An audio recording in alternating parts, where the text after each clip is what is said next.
Hey man, it's me, Kevin Smith, the annoying voice of podcasting, and you're listening to the non-annoying Three Guys in a Flick. Ladies and gentlemen, please take your seats.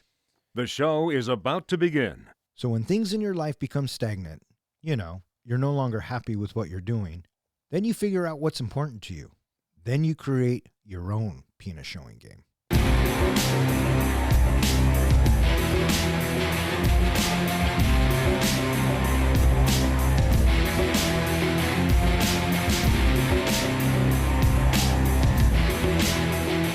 Welcome back. You are listening to Three Guys in a Flick. This is where we review the good, the bad, and the absurd.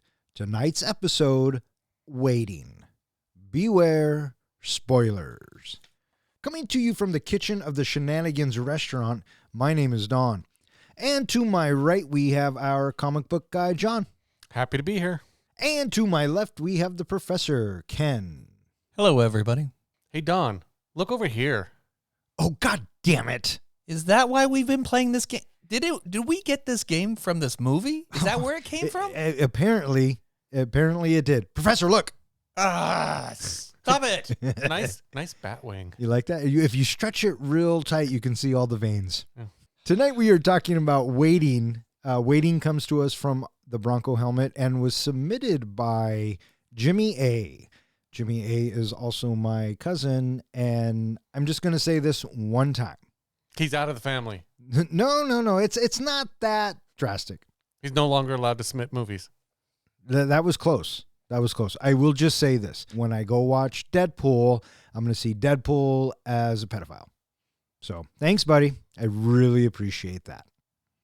Released on October 7th, 2005, Waiting was directed by Rob McKittrick, screenplay by Rob McKittrick, and it stars Ryan Reynolds, Anna Faris, Justin Long, David Koechner, John Francis Daly, Caitlin Doubleday, Alana Ubach, Chai McBride, Louis Guzman, and a bunch of other restaurant employees and rude customers.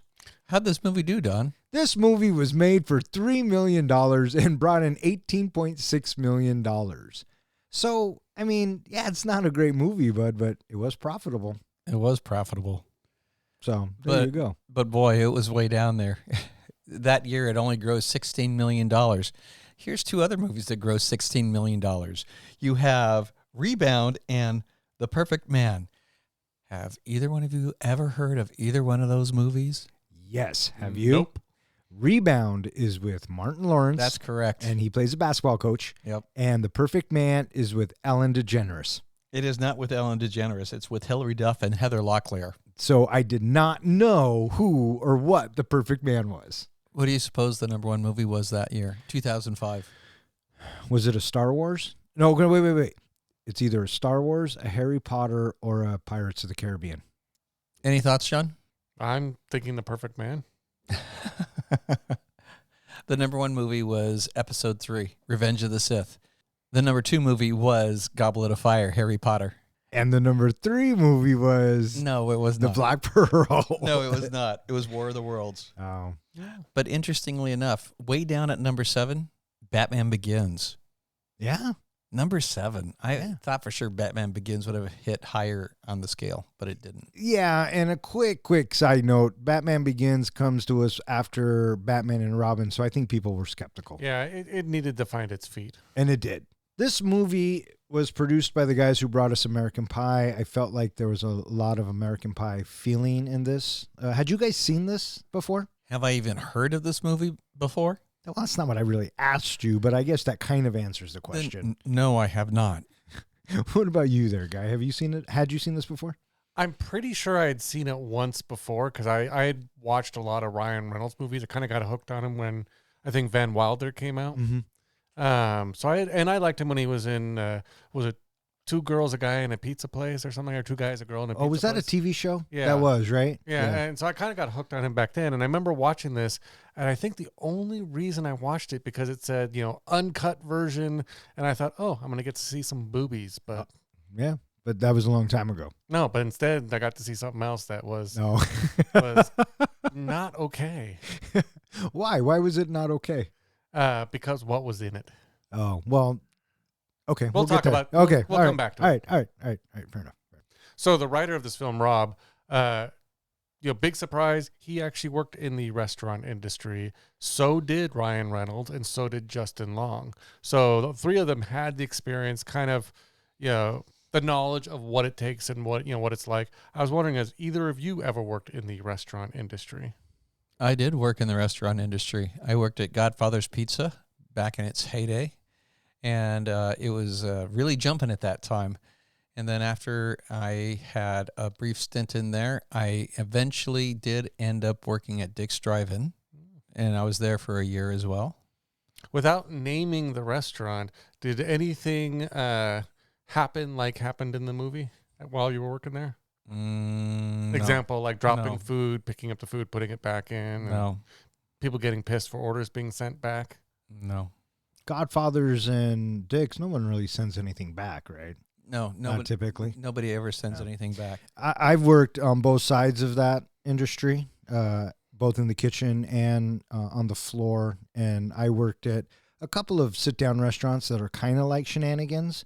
And let's just say the movie was way over-dramatized, but it does happen. So, Yeah, I wouldn't be surprised by that. And, it just happens when you have younger people that are immature and have a tendency to, it'd be funny to do this, or I'm pissed off about this, or I dare you to do this. yes, you're not wrong. However, it's not just the younger people.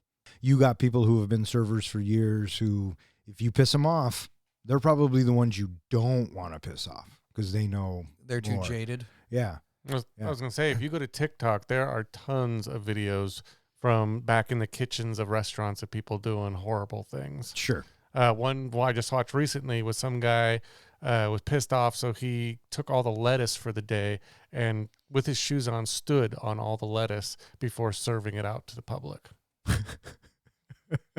He was fired, by the way. Well, I would hope so. I mean, if you're dumb enough to put yourself on TikTok doing that shit, you deserve to get fired. No kidding. I feel like the life lessons from this is, one, be nice to your food servers, Yes.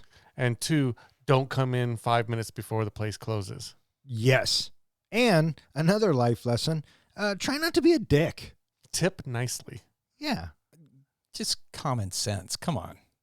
I know that, and you know that, but I will say this. You're absolutely right. Treat your food servers with respect. And you always roll the dice every time you say something after the food has been dropped. So just keep that in mind.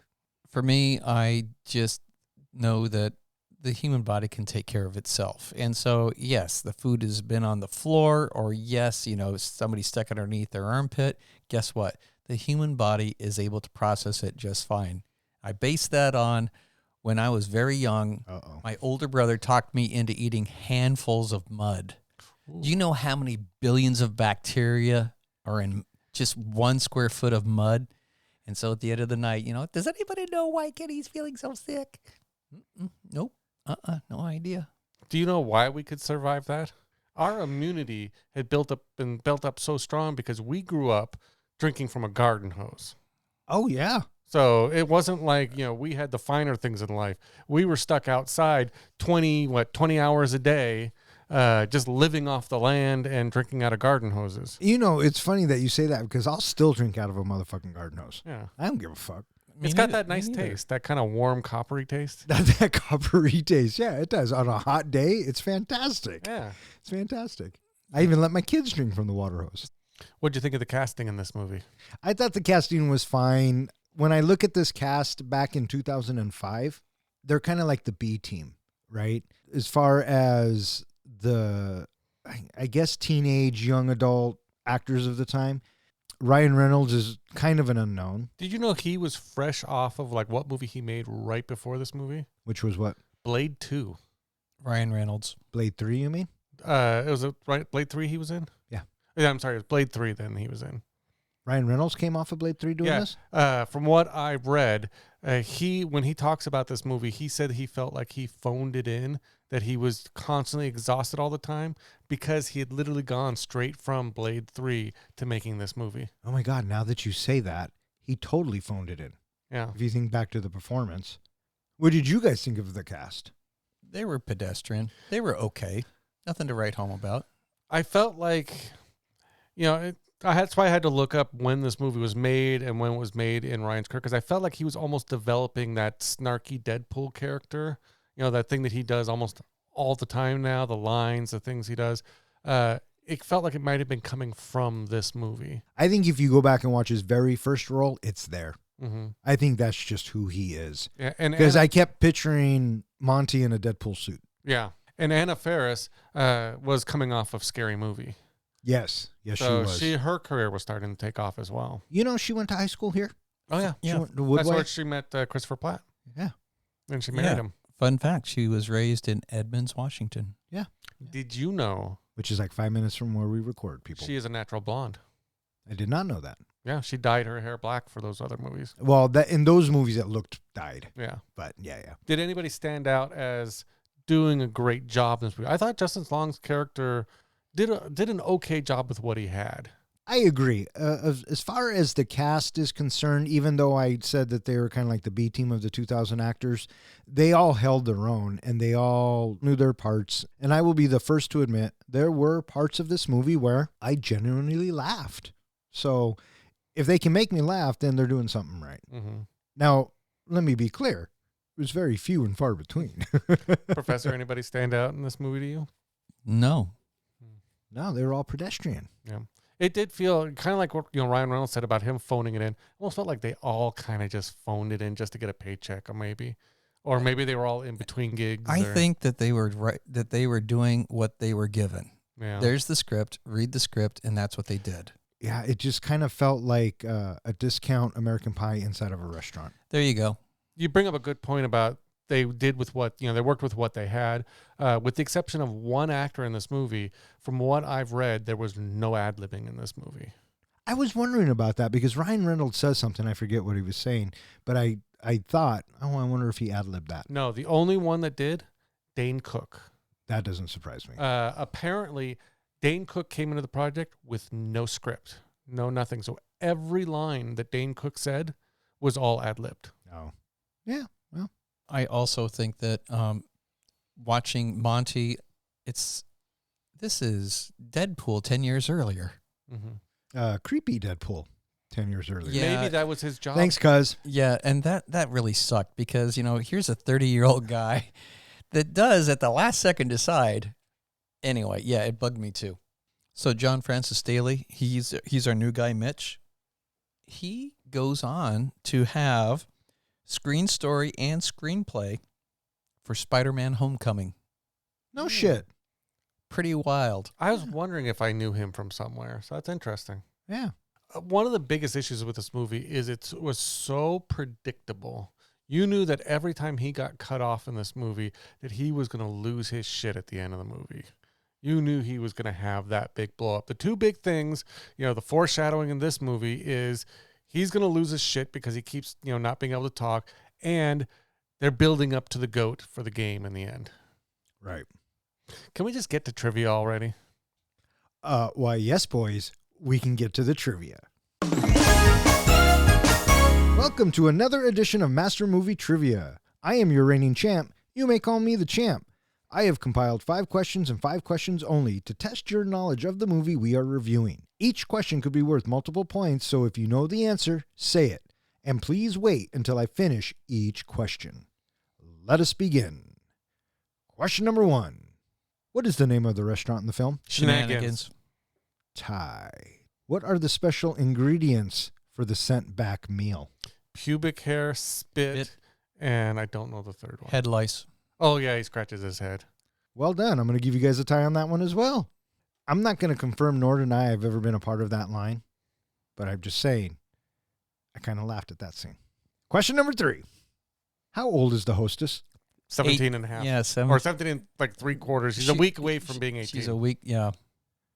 17 would be the correct answer. Bonus question. When does she turn 18? 1 week. Judges, I will allow it.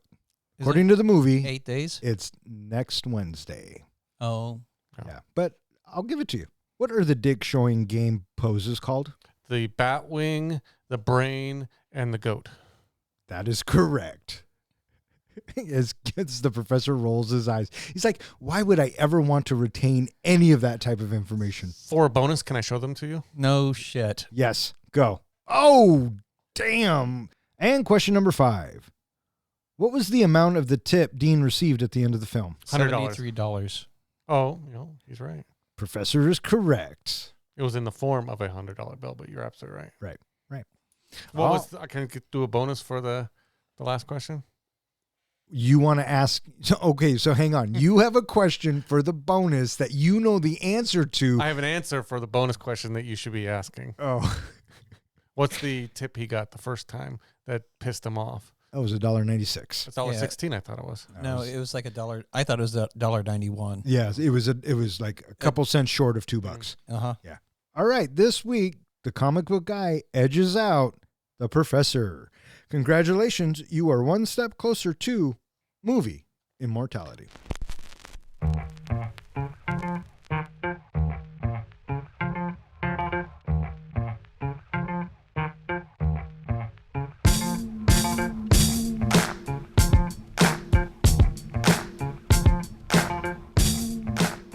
The film takes place during a single day at Shenanigans, a franchise restaurant. Dean, who has been working there for 4 years, learns from his mother that a schoolmate recently graduated from college and has secured a high-paying job in electric engineering. Dean's coworker, Monty, takes a new employee, Mitch, through his training, introducing him to the staff both in the restaurant and kitchen. Monty also shows Mitch the penis showing game, where all the male staff deliberately expose their genitalia to their unsuspecting coworkers, as well as the ways the staff deal with rude and entitled customers. In one scene, food is sent back, which the kitchen staff then gladly contaminate with spit, dandruff, and other unsavory bits. So this movie kind of starts off kind of how I expected it to start off. Well, doesn't it? It starts off at a party and then it kind of ends at a party. Yeah, and thinking back to working at a restaurant, that was very common. You know, everyone would get off shift, they'd go out, and then they do it all over again. So With lots of drugs and alcohol. And I don't know what you're talking about. I never partaked in any, but just having the crew go out and hang together someplace after their shift is done is common. We're showing Shenanigans. did it remind you of the restaurant from Office Space? Yeah, sure. In fact, that's how, when I was trying to get Julie to watch this movie with me, I said, this movie, from what I've heard, is a lot like Office Space, except it's all in that restaurant. The whole day is that restaurant. Yeah, it's like an irreverent cousin to Office Space. Yeah. Sure. Without the flair. Right. But we are introduced to Justin Long's character. Dean is chatting with his mom, and clearly mom is disappointed with Dean's trajectory on where his life appears to be headed. His life choices. Yeah, well, he's 22 and has worked at Shenanigans for the last 4 years, didn't go to school. And he's taking a couple of classes, and I found it kind of respectable. Well, you did, but his mother didn't. His mother wanted him at a 4-year college making lots of money. Yeah, but if he's paying his, like, we don't know for sure, but if he's paying his way through college by working at the restaurant and taking classes when he can, that's respectable. Oh, well, there's no argument there. I'm just saying his mom doesn't think so. Yeah. So, so he's kind of bummed. He goes into work, and that's when we meet Monty and the rest of the restaurant staff. I thought it was interesting the way they paired up Monty with the new person that you mentioned. Mitch. With Mitch was a great way to introduce us to all the characters and how the restaurant works. Yeah, that is a clever way to introduce all of the characters. Mm-hmm. And We get a tour, if you will. yeah, we meet the kitchen, we meet the wait staff, and of course, Ryan Reynolds has these little quips. And what'd you guys think of the whole atmosphere? For me, honestly, the whole opening scenes, all of that was so long and slow that if we weren't reviewing this movie, if I just picked this movie to watch, I don't know what it was a long time ago that I really liked about the movie, but if I had picked this movie just to watch, I would have probably turned it off a quarter of the way into this movie. I would have just stopped watching because I didn't find it funny, and I felt like the game, like Monty was constantly talking about the game and everything. It was just too much. Yeah. They were pushing it too hard. Yeah, I didn't know what to make of the game either because we kept hearing about the game on and on and on. And I'm thinking, I wonder if they're just setting him up so that way he'll do it on his own to everybody else's amusement. It was just a huge build-up. But little did we know the game actually exists. Mm-hmm.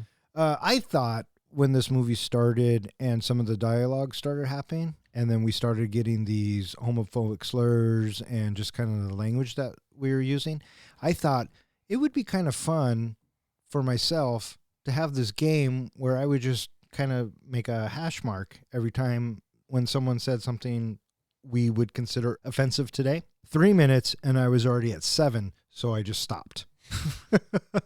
And so that kind of set the whole tone for me, and you kind of have to take it with a grain of salt, and it's cringy now, and I tend to think it was, for me, cringy back then too. What wasn't funny then still isn't funny today. Well, this was a typical, I almost feel like it was a typical 80s movie that was going for shock value, crude language, and just, gross outs, basically. That was the type of humor they were going for in this movie. There was no real point to this movie. There was no, getting from A to B in this movie. Yeah, I don't disagree with that. We have Dean, he's sharing with Monty about his mom, laying on the guilt trip. And then we cut to Monty, how he gets to deal with him having breakfast with his mom. Mm-hmm. And I think that this was probably my favorite scene in the movie. The way that the two of them were going back and forth with each other. I would agree. This was probably, for me, the funniest scene. I can't remember the actress's name, but I know she's from the show Just Shoot Me. And I always liked her. Wendy Malick. I always liked her. And she seemed like a perfect foil for Ryan Reynolds to bounce off of. Oh, I agree with both of you. This was my favorite scene too. And it is because some of the dialogue, right? Monty says, "Come on, Mom. Of course I'm being safe. I pull out." And Monty's mom says, "Yes, well, your father pulled out too, but we've all seen the tragic end of that story." And then after that, and then Monty says, "You think I want to have kids? Absolutely not. That's why I stick to anal sex." And Monty's mom says, "If only I had been so lucky." It's such good writing. it is. And that was the bit that made me laugh. And Yeah. So if we had just ended there, it could have been cinematic gold. Let's not get ahead of No, it would not ourselves, have but yeah. But I thought this was the strongest scene of the movie. Mm-hmm. Just having the two of them go back and forth, jab for jab. And so, yeah, I just really enjoyed that scene. Yeah, me too. And so we kind of get an idea of what is happening, and we are in the lunch shift, really. Well, And every once in a while, we'll get tables. But not quite yet, because Dan offers Dean an assistant manager job. And news spreads like wildfire. Yeah, because one of the gals, who was it that walked by? Natasha. It could have been Natasha. Yeah, I think it was. The angry one. Or was it Naomi? What was think her it name? was Naomi is the angry one. That's Yeah. the one who walked by. Yes. Dan offers Dean the assistant manager role, and he's kind of considering taking it, but then everybody starts to give him shit, which really happens. And we have a little bit where we watch each one of the wait staff dealing with customers in their own way and how they interact with them. Well, it's also interesting that they kind of have given labels to different types of customers. Like, you're going to deal with the foreign language table. You're going to deal with the young cheerleaders. You're going to deal with the rude customer. Yeah. Which is where we get to see the special attention that the kitchen staff gives to that lady not happy with her entree. Well, to be fair, okay, that lady was a little extreme. Well, of course you she don't was. have to be that fucking mean. I'm not condoning what the kitchen did. All I'm saying is I understand. Yeah, but was it Monty that made the quote along the lines of, normally he would feel bad about what they were going to, they're doing to her, but she did fuck with the wait staff. She kind of deserved. She kind of brought it on herself. Yeah, she She was totally being did. overly Yeah. rude. But what did you guys think of the scene when they're passing it down the line? Did it gross you out? Oh, yeah. Did it kind of make you want to vomit? When they put the pubes on the thing, I'm thinking, how is the person going to eat it and not see the hairs in their mashed potatoes? The only bit that really grossed me out was the spit. I don't like the That was whole pretty spit bad. bit. But other than that, I kind of chuckled because you look at Justin Long's face too as we're dollying down the kitchen line, Mm-hmm. and he's just like, oh. Well, Mitch's Ooh. face, too, was pretty bad Yeah. because he's witnessing all this on his first day. Poor Mitch. Yeah. Because he has to get sat in the room and has to watch some stupid video too. I love when Mitch tried to come out of the room, and was it Naomi who says, "Get back in there"? Yeah. We are introduced to Calvin, and he shares his anxiety about peeing in public bathrooms. And this becomes an ongoing shtick, which I don't know. It could have stopped right here after that first time. We didn't need to visit it again 3, 4, 5 times. Yeah, it seemed like a weird thing to write about, Yeah. but maybe it happens. I don't know. Are either of you familiar with the actor who plays Calvin? No, who is he? I don't remember his name, but he is actually, I think, most famous for being in the show Supernatural. He played God. Oh, did he? Yeah. So after Calvin is explaining this, then we get a greater sense, or shall we say, a greater purpose that we see in the kitchen guy, Bishop. Because after he listens to this, then he comes back with, psychosomatic auditory hallucinations. It's like, oh, wow, that was a bunch of polysyllabic jargon there that he just threw at us. He's a rather sophisticated fellow there. Oh, yeah. He was the guy that everybody goes to advice. He was the cool dishwasher.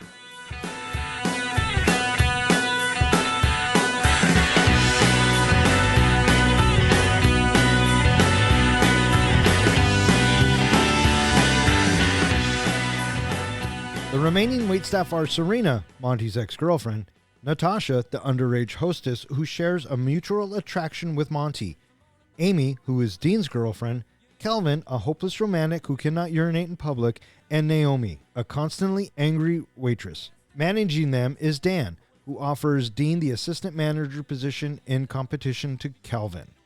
An altercation with a customer who left a pitiful tip to Dean results in Dan demanding an answer from him by the end of the day. As the day winds down, Dean is left on his own during the final hour of business.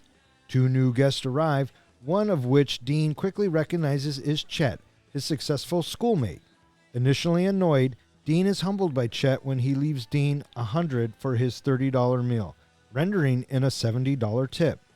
Chet reiterates, "You look like you need it more than me," which Dean had retorted to an earlier customer. Dean is called to Dan's office to give his decision in regards to the promotion and turns it down and to instead return to college for a more promising future. So we're now really getting to know all of these characters.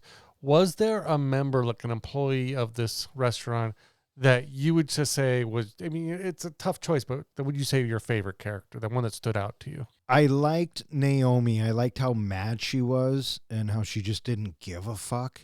Because that anger and that type of attitude, I kind of was like that when I was a server. You still are. Well, thanks, buddy. And then on the cook side, on the line side, I liked Louis Guzman's character. I thought he was pretty funny. What about you? Professor, did you have one? No. For me, I was thinking Naomi too, because I really liked how she's angry, and I really loved her interaction with Bishop at one point, where, you know, everybody's going to Bishop for all this advice, and he's so profound, and he's like, you know, if you ever want to talk, we can talk through some of your issues and your anger and all that. She's like, really? You would help me? Would you just fuck off? Right. I just loved her reaction and her screams and everything else. She's the one that, if anybody made me laugh in this movie, I think it was her. It was, for me, it was her as well as the 2 busboys. Now, talking about the kitchen staff, you mentioned Louis Guzman's character. He turned me off in this movie with the way he was treating his girlfriend. I mean, just, I don't know. There was something about it, you know, the weird pairing of it. Like, he just felt so much older than she was. You know, the taking the picture in the bathroom, all those little That things. wasn't his fault. That was those two teenagers. Or he knew it that was- was the two busboys that busted in. I think he set it up because you notice right as the picture was taken, he turned and smiled and posed for the picture. He totally gave a thumbs up. So he knew it was going to happen. He didn't know it was going to happen. He didn't know. I think he set it up. Yeah, well. That's why, I'd say they would have done it in the car, but the car got towed. We do have a brief moment where Calvin and Bishop, they're talking, but then all of a sudden, Calvin, he just jumps up on the counter and is like, what the hell? Oh, okay. He was getting Radimus. Yes, so He's doing the Batwing. throughout this, we are getting the game. I like when Radimus is explaining the game to Mitch and he's using the pieces of chicken. So funny. All right, be honest. Out of the three positions, which one have you guys actually tried?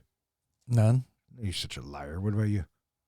Well, when I'm alone, I like to do the goat. Do you? You can dance around and, just I- like from Silence of the Lambs. I'm not a hater of the brain. I'm going to be honest with you. So Dinner Rush comes on, and now everybody has to get to work, and everybody has their certain tables. Dean gets a table of a bunch of businessmen, Mm-hmm. and Monty gets the table of the high school girls. You know what my favorite part about this whole movie was? Is you could smoke in the restaurant. I had to look that up because I thought, when did they start banning smoking in restaurants? Most restaurants banning of smoking was around 1999. Wasn't in every state though, so I was wondering, must have been much later in something in one of those states. Yeah, I mean, I was in Virginia a couple years back, and I could still smoke in my hotel room. So, Wow. Dean's girlfriend Amy gets the foreign table, and Did she even make a dent in this movie? I felt like she was one of those characters that they could have kept or lost, and it would have made no difference in this movie. I agree. However, I also think that having her in it balances the cast out symmetrically, if that makes any kind of sense. If you have to have certain archetypes, and she wasn't Serena, which is Ryan Reynolds' foil, Anna Faris, and she wasn't as angry and pissed off as Naomi. She appeared to be more of like a, I don't want to say goody two shoe, but more with her head on her shoulders, if that makes sense. Originally, they were looking at someone like Paris Hilton to play that part. Oh my God, why? So we have the bit where Dean, he's pissed off at the rednecks for giving him the $2 tip, Right. which forces Dan to say, you better decide by the end of the day. There is also a fun little moment where after Dean gets into trouble because the redneck is wanting all those different demands, that we have Dan, and this is where it got creepy, because Dan, he is up there trying to supposedly comfort Natasha. And from there, you get REO Speedwagon, Can't Fight This Feeling. Then I can't fight this feeling anymore. It's just like, ugh. Yeah, and I don't know if you guys noticed this or not, but it also got kind of creepy. Did you see what Naomi was doing to the pole thing? to the brass. Yes. Yeah, while she was talking to Dan? She's stroking it.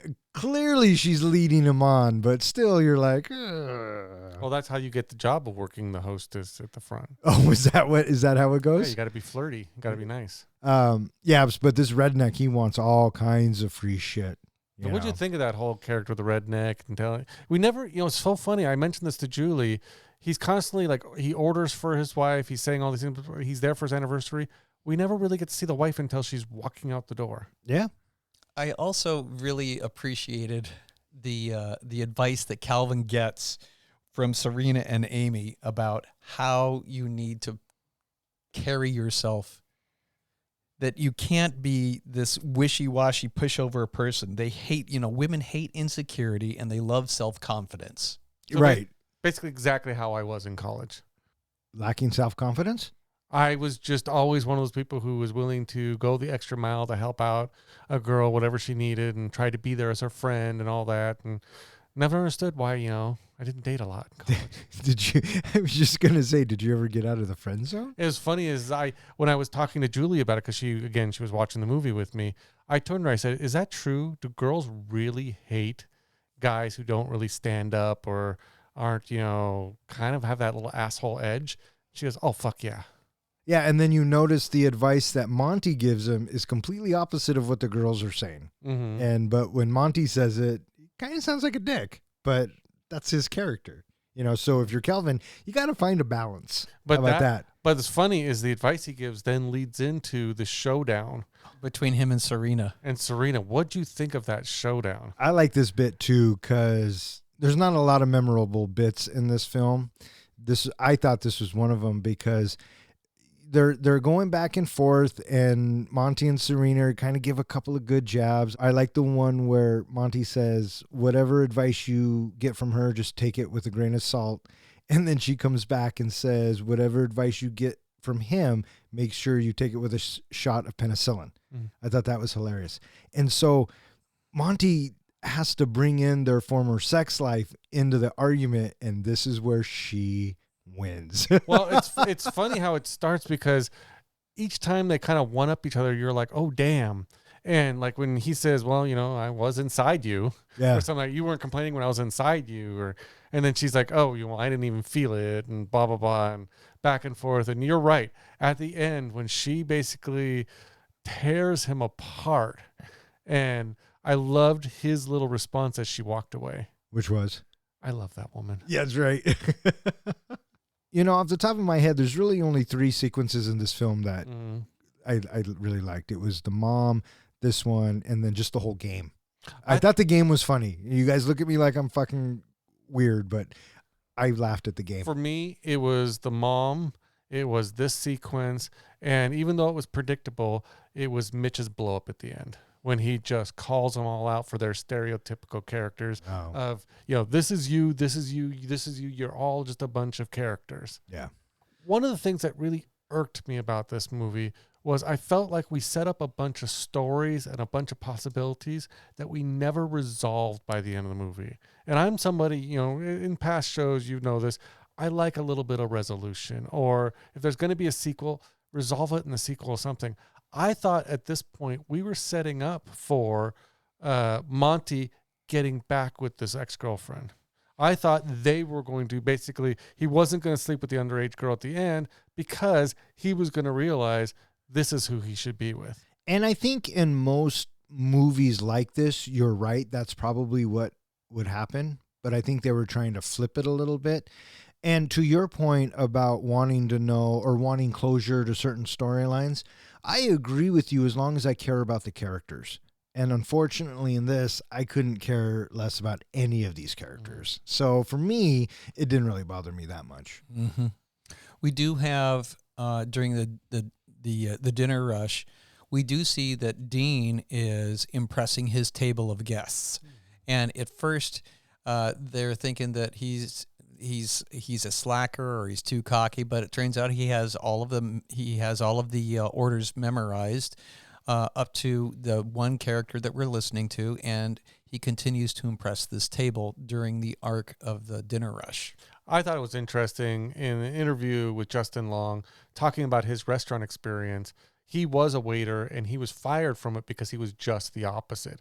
Even writing it down, he could never remember anybody's order. He was always dropping food. He was always causing problems. So he was ended up fired. I thought, and this is funny as it made him the guy who could memorize all the food and really just was the perfect waiter. Yeah, I liked it because he comes up and the dude starts ordering, and the dude's kind of a dick, right? What, you're not going to write any of this down? Yeah. And Justin Long shuts it down.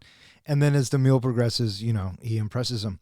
When I watched this scene, this exact thing happened to me. I was a waiter at a restaurant and I helped this group of guys, and I must have impressed him or something, and he gave me his card for a job or to talk to him. I called him and it was some sort of engineering job or something, and I had to take these tests like a preliminary to get the interview, and I failed them miserably. So I just went back to my waiting job. I was thinking, what a kick to the crotch that it was a job offer for a steakhouse. So here's Dean thinking that I got a shot at something bigger, brighter, better, but it turns out, nope, it's just more of the same. And he's incensed by that. And he's frustrated, and he even, wants nothing to do with Monty and his antics of Monty trying to cheer him up, and he just blows him off. Right after that, we get this little happy birthday song to the little kid that was so unhappy. Did they scare him, or Yes. was he just traumatized? Or He was scared by the whole thing. oh, that was so funny. So Dean decides he's going to go and get some advice from Bishop. And then this is where we get Bishop telling him that he needs to come up with his own penis game. Right. Again, wise words from the almighty Bishop. Well, I think it's so funny is that anybody watching could get what Bishop was saying. Uh-huh. He was looking like he was taking it literally. I need to invent my own penis game. It wasn't until the end of the movie. It's a metaphor. Yeah, when Bishop's looking, going, yeah, it's exactly what I meant. Yeah, and I like those looks that Bishop gives. Even at the end, it's like he doesn't have to say anything. Mhm. He's basically saying them with his face. That's what I said, dipshit. I got to practice that. We get a montage of the evening progressing as they are winding down the dinner rush and they're getting the place cleaned up. Have you ever worked at a job where you feel like customers will come in right at the end and you're just sitting there begging, you're watching the clock and begging, please don't come in, please? Because I've had several jobs that we just stared at the clock for the last probably 30 minutes. Yes, 100%. Both restaurant, retail, anything like that where we're serving the public. Mm-hmm. Oh, yeah. Yeah, 10 minutes before close, you're looking at the door. 5 minutes, the fucking bell rings from the door, and you'd go, fuck! Because you're not going to not do it. I mean, there are places that do it, and they're assholes. Mm-hmm. I get it. You're 5 minutes from being out. Technically, the place is open till 10. I try not to be that guy, right? I've had restaurants where we've shown up late and we could ask them, are you still serving food? And they basically, in not so subtle words of, just pick out your shit and get the fuck out. We also get a little bit that happens where we have Calvin in one bathroom stall trying to, muster the courage to get his urination stream going. And then next door, he's also contending with Radimus and Danielle in the bathroom stall next door. And it becomes a very busy little bathroom for just a moment. Did you notice that what Danielle was saying could be taken, like she was talking to Kelvin? Yes. And that was making him even more and more nervous that he couldn't do it. But I kept thinking, does Calvin know what's going on? Or does he think is he imagining, like he thinks he's imagining it? That's a good question. And I took it as he's imagining it. Because he kept saying, is there really somebody there? Yeah. And then the two busboys kick it open and there's that questionable moment. But Yeah. I guess in 2005, it was okay. What'd you think of those two bus boys, just to bring them up? Oh, so obnoxious. They annoyed me. Yeah, they did. Yeah, and them and their whippets and Which, when Naomi's making the sundae and at first the whipped cream isn't coming out, I thought to myself, the guys are in the fucking walk-in doing the whippets, and sure as shit, there they were. So this takes us to the next scene, which I will say that I wasn't necessarily expecting, where we have Monty complaining, "Why don't you girls get behind the penis game? Why won't you participate with this game?" And then we get a surprising shot of Bush.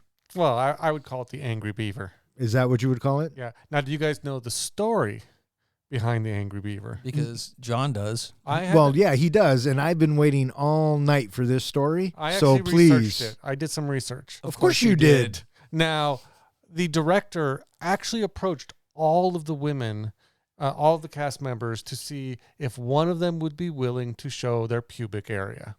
And all of them said, oh, hell no. In fact, Anna Faris said, I just did it in Scary Movie. I'm not doing it again. He even said, we're going to put something over it. There's going to be like a little fur thing that we put over it. And they were like, no, we're not doing it. I think they all basically said that they'd already kind of sunk their careers of doing this movie. They weren't going to sink any lower. So Naomi, the lady that played Naomi, came forward. She said, I'll do it, but it has to be a body double. So they ended up going to a strip club that was nearby and hiring a stripper to come and do it. And then Naomi made a second request. She said, if you're going to show off this big mound of whatever, then we got to put stuff in it. So that's why I don't know if you noticed when they flashed it, there was stuff in it. It just looked like crumbs to me. Well, what it actually was, which to me almost makes it worse, was cottage cheese and paper clips. Yeah, I don't know why anyone would ever come up with that. And let me see if I understood you correctly. The actress said she would do it, but she needs a body double? They basically, yeah, she said she would be the person to look like she was flashing it, but she wanted a body double of someone else doing the work. I see. So I they see. actually used a stripper from across the street. Sure. Do you know what that thing is that they use to cover the privates called? Yes, and I can't remember what it is. It was like a pelt or a Merkin. merkin. You're correct. Yeah. Which is something, if I ever had a kid, I was going to name him Merkin. Oh, I love that.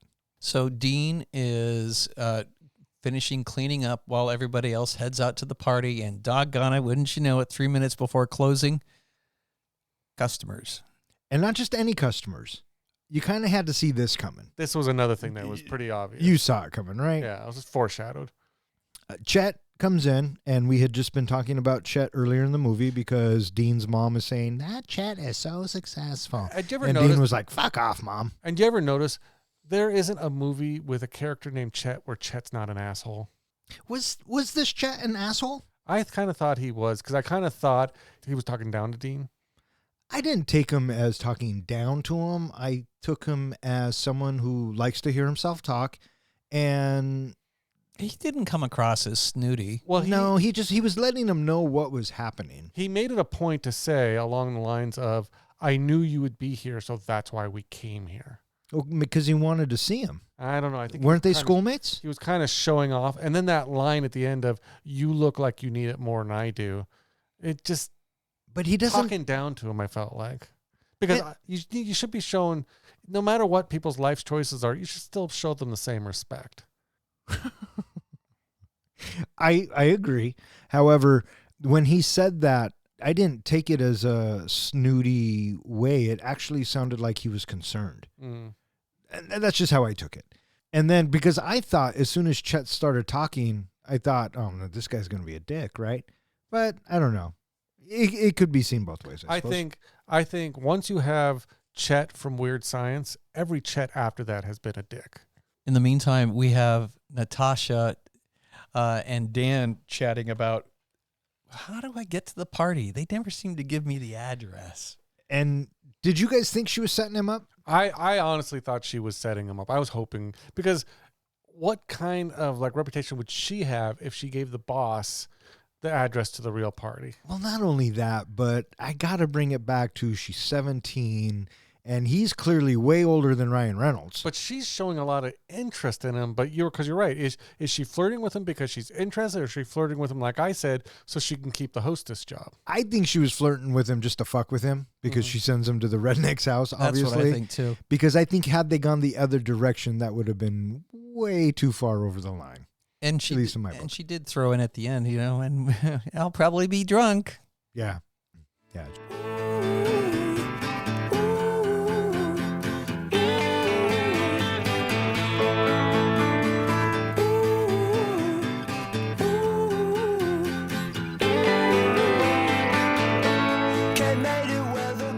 As the shift ends, the staff head to a party at Monty and Dean's house, where Monty refrains from having sex with Natasha as she is not of legal age yet, but promises they will the following week after her birthday. Mitch, who had been unable to speak all day largely due to Monty's interruptions, finally rants in regards to the entire staff and quits. Prior to leaving, Mitch exposes his genitals in the form of the goat, which head chef Radimus had said earlier would grant him instant god status. Monty declares his allegiance to Mitch, having now replaced Dean in his absence. Roll credits. In a post-credit scene, Dan is showing arriving at the customer's house who Dean had insulted earlier, incorrectly believing it was the location of the party. The customer angrily demands from Dan the milkshake he was promised earlier. Roll credits. So now this is the ending, pretty much, and we get to the party. Did you think that Monty and Natasha were going to seal the deal? No, because I was still waiting for him to get back with the other waitress. Oh, that's a good point. You said that. I really thought that basically he would, decide, I don't want her, I want this other lady. Yeah. I didn't think that they were going to do it. Yeah. Yeah. But, throughout the entire film, Justin Long's character references that Monty does in fact sleep with high schoolers. Yeah, they said, even I think Anna Faris's character even said that he had been sleeping with high schoolers. Yeah. So I kind of don't like the guy, Yeah. which is bittersweet for me because it's Ryan fucking Reynolds. Yep. Thanks again, cuz. But we also find out that Dean decided to quit the job. He's walking away from shenanigans. Yeah. He had a ray of hope, I guess, or he decided he was ready for something else. Which brings up another unresolved point for me. Dean's character, his kind of resolution was he quit, so there's his whole thing. Well, then the question now brings up, who gets the manager job? Who did that go to? And I thought they were leading up. I don't know if you caught all the little bits, but throughout the movie, Naomi is making comments about the way things are done in the restaurant. She talks about the wait, the cook should be doing it in this order and the wait staff should be doing it in that order. And everything is just the scheduling is all fucked up. It should be done this way. It seemed to me like she was the next in line, or she should be the next in line for the manager position. I thought the same thing. I thought that's where the story was going to take us. Remember when Dan's trying to put together the orders and she says, "Get the fuck out of the way," and she does it. I thought that then they were going to swing that toward her being the assistant manager. Yeah, I thought Dean would say something like, "Why don't you give it to her?" Yeah, but then they go the other way, and I guess Calvin has been in the running the entire time.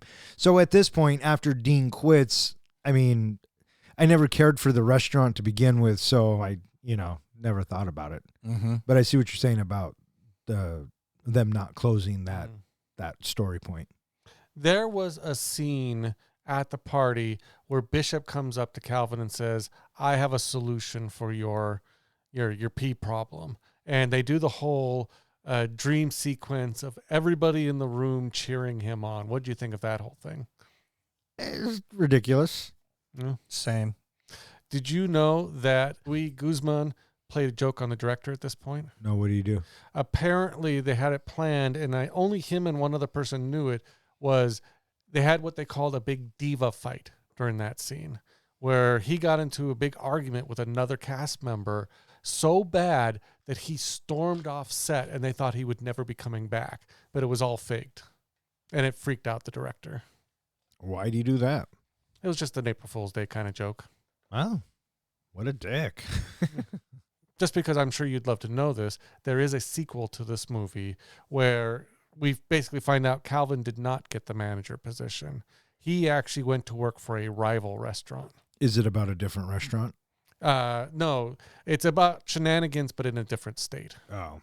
We get one last little bit where the story has Mitch completely erupting at everybody in the room, and he just lays into everybody about what type of a first day at work he had.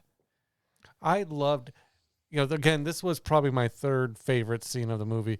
I loved when he goes through it all, and then he points out Dane Cook's character and says, "You're the fucking worst." And he's like, "What the hell did I love?" Yeah. First of all, he turns around and he looks at the people behind him to see who he's talking to, and he's like, "What the hell did I do?" Yeah. It was a good rant. And like you had said, John, you could see it coming. And he gives him the goat. He runs outside, and Monty's like, "Oh, I worship you now. You're the man." And all I kept thinking was, how is this place even in business? How is any of this condoned? But restaurants, man. Restaurants. Yeah, whatever. There was one more scene after the credits. If you got all the way to the end, there was a rap sequence, like video. Did you guys watch that rap video? Yeah, I let it run. It was with the two bus boys. Yeah. It was funny for about 5 seconds, and then it got old. Yeah, and they actually, if you listen to the rap, they talk about things that happened in the movie, things like that. But yeah, it was pretty bad. Yeah. What did you guys think of when Dan showed up at the Rednecks? Did you guys see that happening? No, I wasn't expecting that at all. I knew he wasn't going to the party, but I didn't think he was going back to the Rednecks. Well, but it makes sense because Naomi had to take down all of his information to get him his stuff. That's exactly my thought too. I didn't know where he was going to end up, but I knew when we got to the credits, there still had to be something more because they had to have some kind of, setup for that. Where did he show up? And I didn't click for me, but you're absolutely right. When he shows up at the Redneck's house, I thought, oh, that's right. She took down the address because they were going to mail him all those things. Yeah. So that did make sense. Little, it wasn't as funny as I thought it would be, but Well, the Redneck wasn't that funny to begin with for me. And I like David Kocher. If they had taken out that whole thing of him flirting with the girl, I don't think he was that bad of a boss throughout the whole movie. No, he struck me as a very typical manager Yeah. of a restaurant. Yeah. You know, It almost felt like you were watching the show The Office, and he just was the overall boss. and that's waiting. Welcome to a new segment we like to call Face the wheel.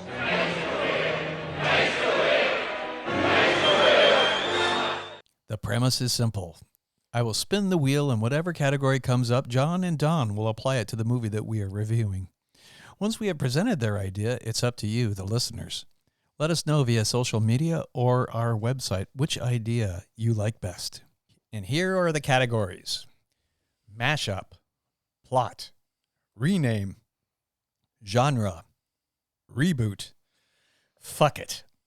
I liked it better when it was called spin again, pick any, add any character from any movie.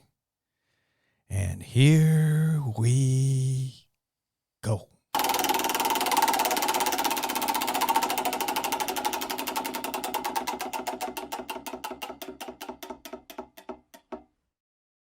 And we have mashup. I can't think of a specific movie because they've done it in several movies, but I think I would turn this movie into like almost like a Spinal Tap documentary. So I'm going to combine it with like Spinal Tap, where they're following around basically different staff, maybe the boss throughout a day in the life at this restaurant, or following around Dean as he's getting ready to quit his job, a day in his life at a restaurant. Just the whole documentary of it, of him moving on and kind of doing a comedy, something like that. So you're going with Spinal Tap meets this movie. Kind of turning it into almost like The Office. So more like a mockumentary. Yeah, basically a mockumentary, day in life of a waiter. All right, so you would turn this into, so you're mashing it up with Spinal Tap mockumentary. Okay. I could mash this up with, fuck, dude, I don't Jaws, even know. Rocky, yeah, Rocky. Mad Max. Okay, you know what? Okay, I got one. I'm gonna mash this up with Office Space, and instead of the no-name customers, it's the guys from Initech are the customers at Shenanigans, where all of these people work, and it's more of a back and forth comedy type thing. And instead of Peter falling in love with Jennifer Aniston, we're going to update it, and he's going to be in love with Ryan Reynolds' character, and Ryan Reynolds' character is going to love him back, and we're going to turn it into a rom-com. Still waiting for Office Space. Nice. And there you have it, listeners. Let us know via social media or our website who you thought had the better use of the category. And that concludes this week's Face the wheel.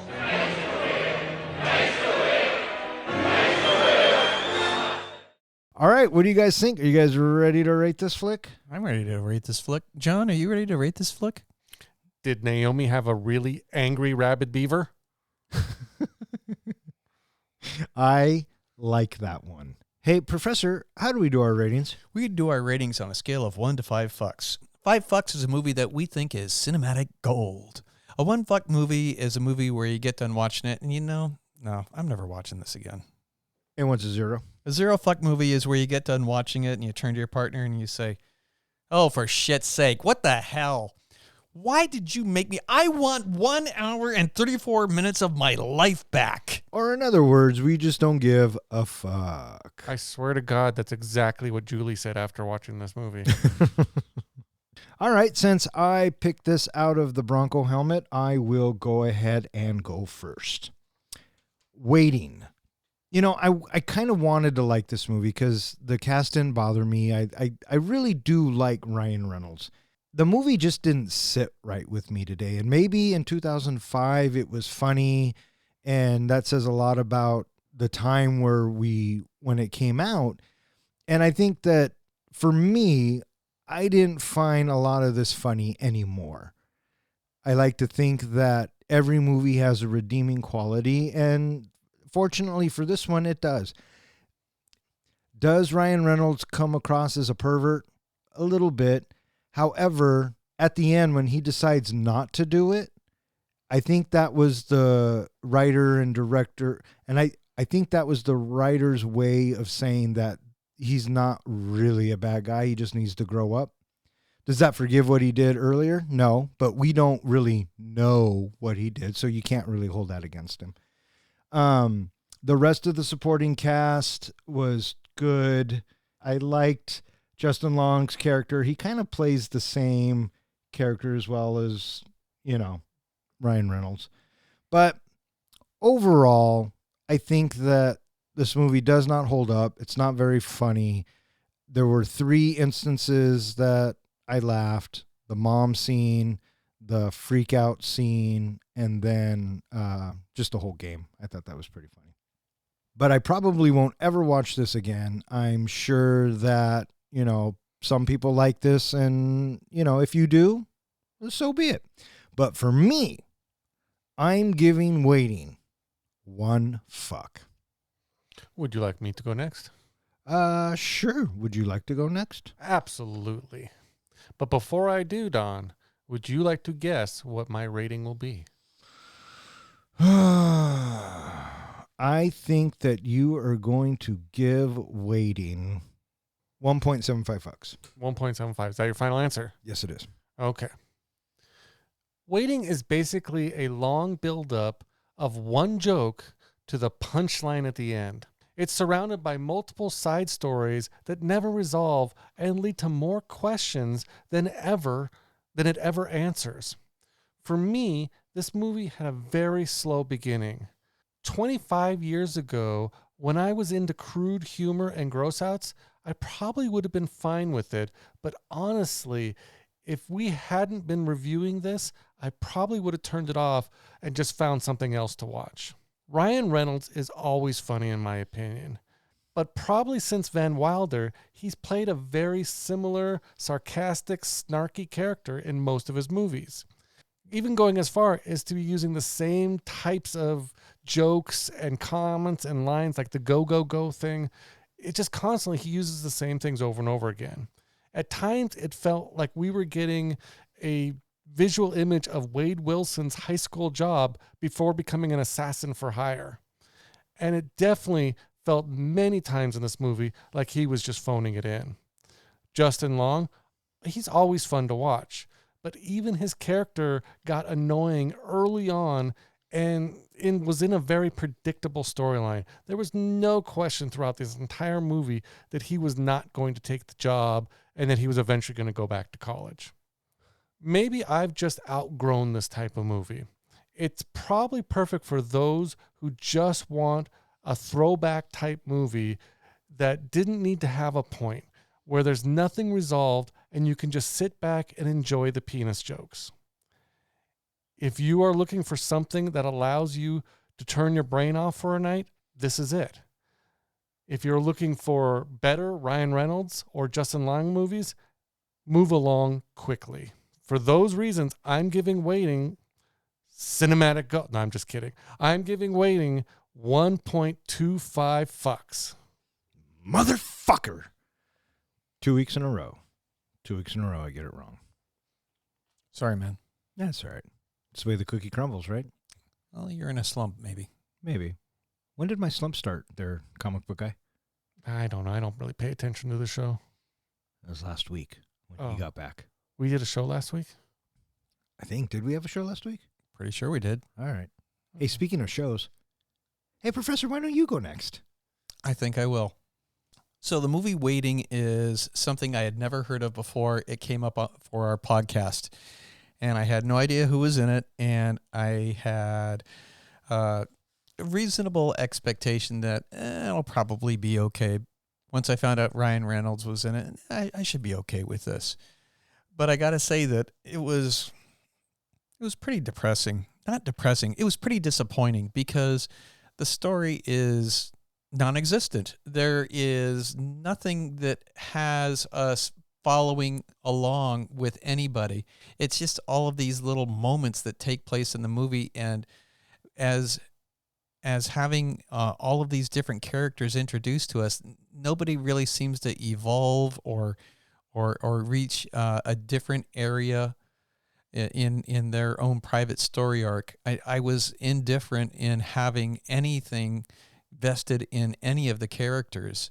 I really couldn't care less about any of them. There was no redeeming qualities that made me, hope or root for anything to evolve in the story, because I felt like that, nothing was really happening. And I was really kind of disappointed by that whole experience. And I realized that, okay, you know what? Some of the movies that we review are good. Some of them are bad and some of them are absurd. And I'd like to say that I think that this movie was pretty darn absurd because of its lack of having anything, evolve and transpire. I guess, we got to see Dean a little bit, having him, he decided he's going to move beyond shenanigans. All right. But I really just didn't care that much about him. And the movie in general just didn't have any endearing moments or parts to it. The only scene that I really cared about was the bit that we talked about already, which was between Monty and his mother. There was some fun writing in between those quips, but that was just a couple of minutes out of a 90-minute movie. And so, I feel kind of bad, but I gotta go with, I'm giving this 0.5 fucks. So 2 weeks in a row, a 0.5 fuck movie. 0.5 fucks from the professor, 1.25 fucks from the comic book guy, and 1 fuck from myself. That gives Waiting an average of 1 fuck, which now ties it in the 39th spot with Nothing But Trouble. It is slightly better than the Texas Chainsaw Massacre 2013 remake, Friday the 13th, the original, and A Nightmare on Elm Street, the 2010 remake. It is slightly worse than 8 Heads in a Duffel Bag, The Natural, and Cocaine Bear. All right, that is going to wrap it up for this episode of Three Guys and a Flick. If you would like to know which movie we're going to be reviewing next, please check out the website. Speaking of which, hey John, where can they find us? Well, they can actually find us at our website, threeguysandaflick.com, which is amazingly back online since it's been having some issues for a while. Woohoo! So everything is almost completely updated on the site. And you can now visit again. You can use the form to go ahead and submit movies you would like us to review next. You can also find us at all of social media and anywhere that hosts podcasts. And in fact, you're listening to us on a podcast hosting website right now or application. Go ahead and give us a comment, suggest a movie, give us a 5 rating. We'd really appreciate it. And make sure to click that subscribe button. All right. I just want to thank my cousin Jim for throwing this into the Bronco helmet. Really? You're going to thank him? I am going to thank him because he participated. Thanks a lot, Jim. Yeah. Yeah, See? can't wait to see what you submit next. He probably won't submit anything. He'd be like, fuck you guys. You don't like my movie? I'm never listening to you again. I also want to thank anyone else who listens and who has suggested a movie. If you keep listening, we'll keep recording. Speaking of that, can I call out one person who submitted a comment this week? We had a comment come in from Colby J. He posted regarding our podcast, Hunt for the Wilder People. I listened to your podcast on it back when the episode came out, but I never got around to seeing it. I will say this was one of the best date night movies I've found in a while. So to me, that says he got inspired to watch the movie thanks to our podcast. Well, there you go. Thank you very much, Colby J. For Three Guys in a Flick, I'm Don. I'm John. And I'm Ken. Thanks for listening.